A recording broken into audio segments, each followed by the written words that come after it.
Hey, good friends, welcome to the Mad Painter Show.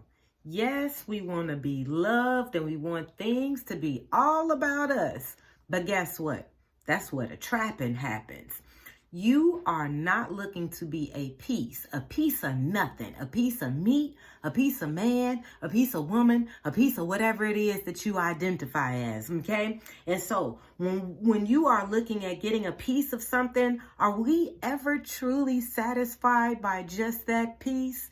No, because we always are going to want more. So the question is, how do we go about becoming whole from this piece? I want you to imagine the puzzle piece, right? Because I know people will always say, but I'm not complete without. Okay, I get it.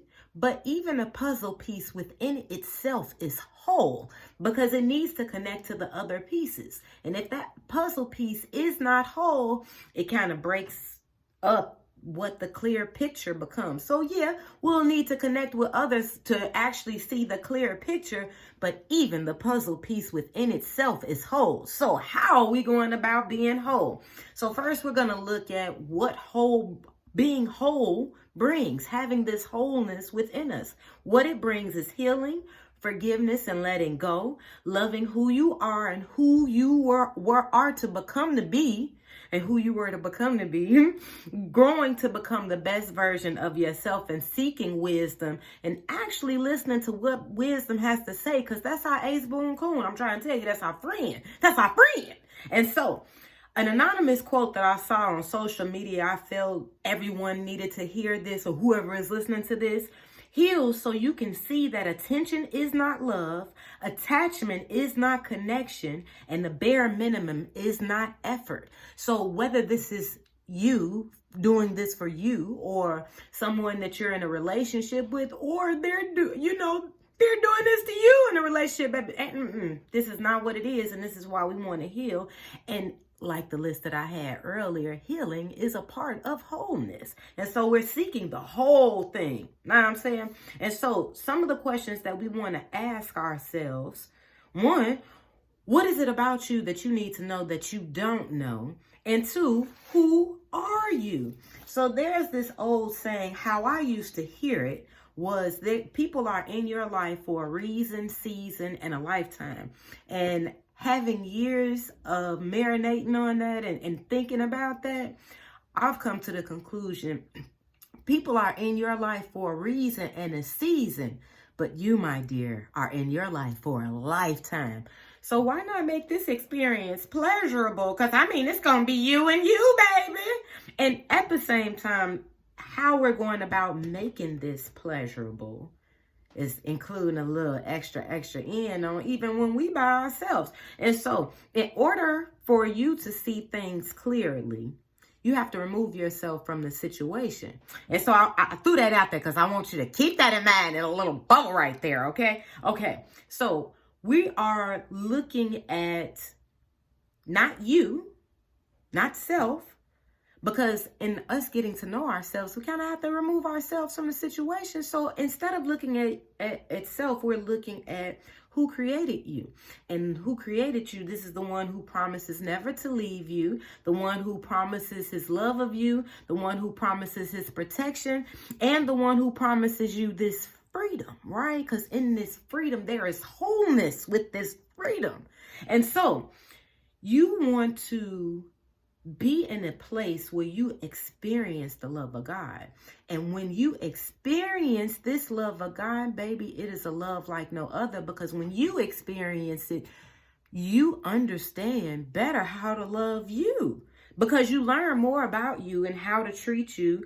But this is a major part in removing yourself from the situation so you can actually look at God and see what God has to say about you and for you and about this situation here.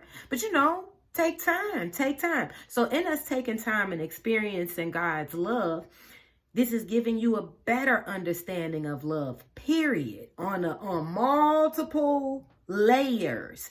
And as we go in this walk and journey, because things can be hard. We've been in some hard situations. Some things may have hurt us, but we need to be in a place that we need to believe that we can receive healing, that we can receive love, because you have to believe that it's actually out there for you.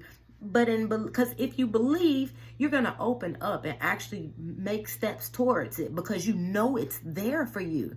But if you don't believe, then it's like you're not even going to try. So this is part of the love. This is part, because you're seeking out the healing, because in God promising these things, oh baby, you gotta know it's there for you. You gotta know it's there for you. It's there for you. So instead of putting your energy towards selfishness, because sometimes we can get caught up in these relationships just thinking about us, what we want, what we can gain from it, and not actually considering the other person.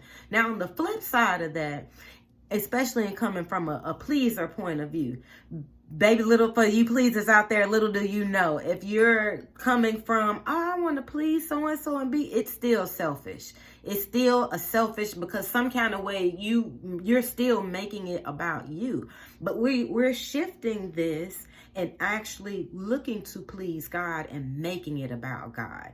And when we discover He has a lot to tell us and share with us, boy, that kind of shifts our thinking and how we're going about our decision making and looking at things. And it's like, oh, okay, a brand new world. Okay, so instead of putting that energy towards self and even in lack and all that, we're going to redirect that energy. And, well, God, what do you have to say about this? And crack that book open and crack our heart open and open our minds and say, what you got? I'm ready to receive it. So just like somebody that you're interested in, same thing with God. You want to spend time with them. Hey, boo, how you doing? What you doing today? Can we Netflix and chill? And so this is a thing where you want to purposely make time for God. Spend this time with Him and see what He has to say. Why every day?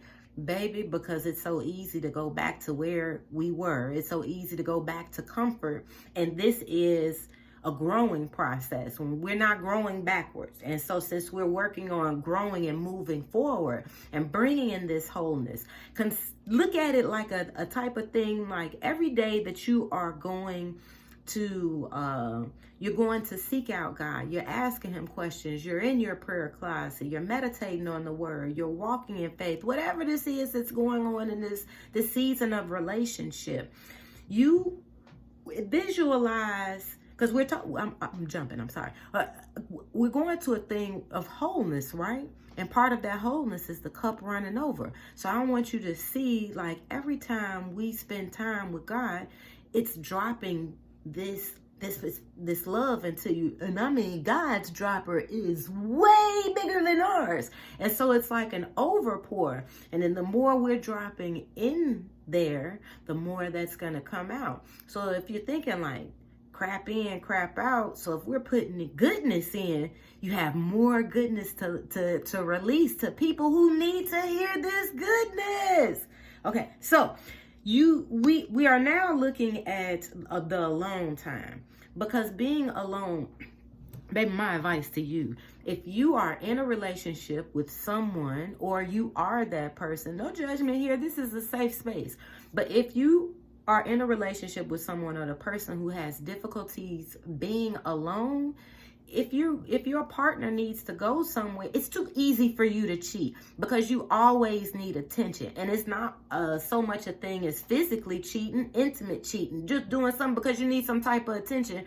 And if your partner is gone too long, it's like you can't be alone, so somebody has to be there. And it doesn't necessarily have to be cheating. It could be your buddies, your family, but it's like they're taking up space. It's something that you need to be investing in yourself and not running from being alone. And a part of investing in yourself is spending this time with God and making it intimate, making it just like you when you get to a point in spending time with God and you begin to experience the presence of God, which I'm jumping ahead of my notes, but it doesn't matter. But I've noticed that when I've experienced the presence of God, it's not always the same.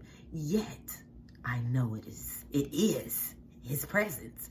And so this is a wow moment. This is an experience that you could never imagine, think of, nothing. And this is like them things.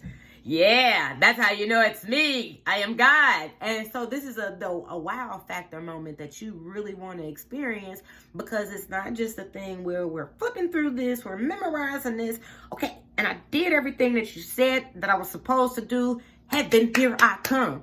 Don't you want to bring heaven here? Don't you want to experience a piece of this heaven before you even leave here? Because it's possible. And part of experiencing that heaven is receiving this love, because it's fantastic. Anywho, so I brought up earlier the prayer closet. And I want you to consider the space. I get people have like walk-in closets or whatever, but it's still an intimate space. You don't always want somebody walking and seeing your intimacy, so to speak. And so considering your prayer closet, it is in a space that you can hear someone. They don't have to yell. They can even whisper to you and you can hear everything that they're saying, because it's like it's an enclosed space, and it's blocking out the noise. And so this is like the focus and the undivided attention that you want to give your brother, that you want to give God, that you want to give until seeking the kingdom first, because this is an experience. And it's when you get to the place of experiencing it, you will see the difference between the people who claim to be repping that set, like, oh my God, yes! But you'll see that they're not, because you've had such an intimacy with God. You'll know, no, that's not it. I mean, do you, but at the same time, I don't need the lies. And so you in this intimacy, you learn about the truth. You learn about God. You learn about God's love. It's so much to learn here. And it's not something like, oh my God, I'm so scared, there's so much going on. I mean, it can be moments of that, but it is amazing because stuff starts to unfold with you, and he unfold to you. And it's sometimes things can be slightly overwhelming, but at the same time, it is a wonderful thing because you start to see things different and it changes you. And this is how your being changes. This is how your desires change. This is how we go about loving different, etc., etc., etc. So when we're going about experiencing the presence of God, and we are taking this with us everywhere, even when we don't feel it, we know, because this is the tricky part. This is the paradox. This is the dope part. When you are alone, you really feel you are not alone. Have you ever walked in a room somewhere and somebody was like in a corner, but you didn't know they were there, but you felt the presence of somebody else there? Baby, it's stronger than that. But it's some dope stuff. So it's something that you have to experience on your own, because it's such a loving, it's like unexplainable, but this is how you know it's really real. So all of the things that you've been asking questions about, actually seek it out, read about it. Take time and read God's word. Pray to him and ask him. This is the bestest friend you can ever have. And in this alone time, you'll really find out that you're not alone. So I love you guys. Now, in this you're going to get wholeness. You're going to get wholeness. But you got to trust the process. I'm going to replace process. You got to trust God. God will be processing you. And as you're going through this process of gaining your wholeness, you will experience his love, and you will experience that you are not alone. And this is what's going in the processing of filling your cup, and you want your cup to be filled and overflow. Because, my friend, you are well worth it. So you got to find out who you are. And when you remove yourself from the equation and focus on God, you will find out. I love you guys. God loves you even more. Find out why. Like, share, and subscribe. See you soon.